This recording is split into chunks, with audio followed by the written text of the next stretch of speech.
When we talk about saving memories, we're discussing the idea of doing things that retain pictures, stories, audio files, information about loved ones that could easily be lost with the death of friends and family. This is an important activity because so few people have really engaged in it. I look at a lot of people's trees, and even those who have had a lot of family history work done by their family almost never have taken advantage of the resources that have been made available by FamilySearch on the person page in Family Tree. I'd like to demonstrate quickly what some of those opportunities are and help you see the great opportunities that are available to you if you will seek to retain the memories of your ancestors. If you go to a person page and you're in the details section, there are a couple of things you can do to better remember your ancestors. One is to set a preferred portrait in the portrait circle. If I click on this portrait, what will happen is all of the pictures that I have of the individual will come up, and I could pick one of them to become the preferred portrait. And that allows you to then be able to have a nice rendition of the individual whenever anybody comes to his or her person page. Another thing that's actually on the details page that ties to retaining memories is the life sketch. You can interview people, research about individuals, and develop a short life sketch that you can put here that people could read and get an overview of their life and be able to have a better feeling for who they were, what they did, and how they enjoyed their lives. Now, another thing that has just been added recently by FamilySearch is this timeline tab. If you click the timeline, you can set the map to be on or off, and the map will show you the places where different events have occurred in the history of the individual. And so as you have added birth information, marriage information, and other sources of information, you can trace down the scale and see when and where things happened.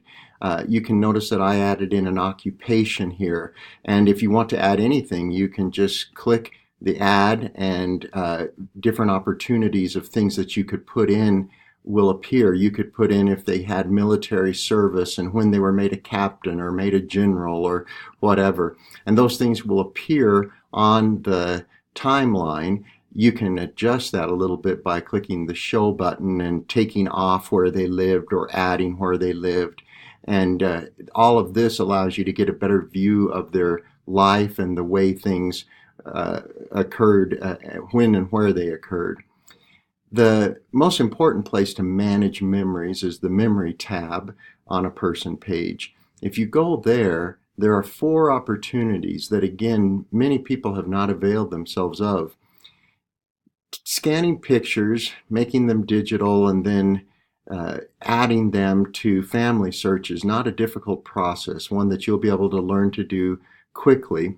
And it's a delightful thing to engage in when you can sit with your grandmother or your mother or someone else and have them take their pictures from beneath their bed, allow you to be able to take pictures of them with your camera or to scan them in whatever way you want to, and then to add them to FamilySearch in the section listed as photos. You can imagine what a delightful experience you'll have sitting with someone you love who might pass away in the coming years, and to be able to have them share with you who is in a photo and provide information that other people looking at that picture would never be able to have.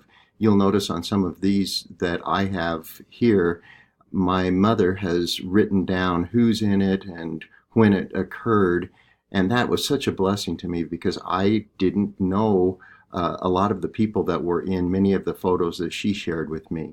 The second area that you can add things to is the documents section. You could add marriage certificates, death certificates. You'll see that I've got a funeral program and a wedding invitation, a newspaper article.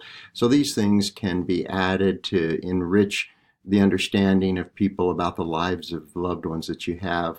This area can also become an area that you can create sources on the details section of the person page. The next area down is stories, where you can take pictures and add a story to it. Many of the pictures that you have background stories that are delightful to hear and to know. And so this is one that lets you enhance what the photo section is providing.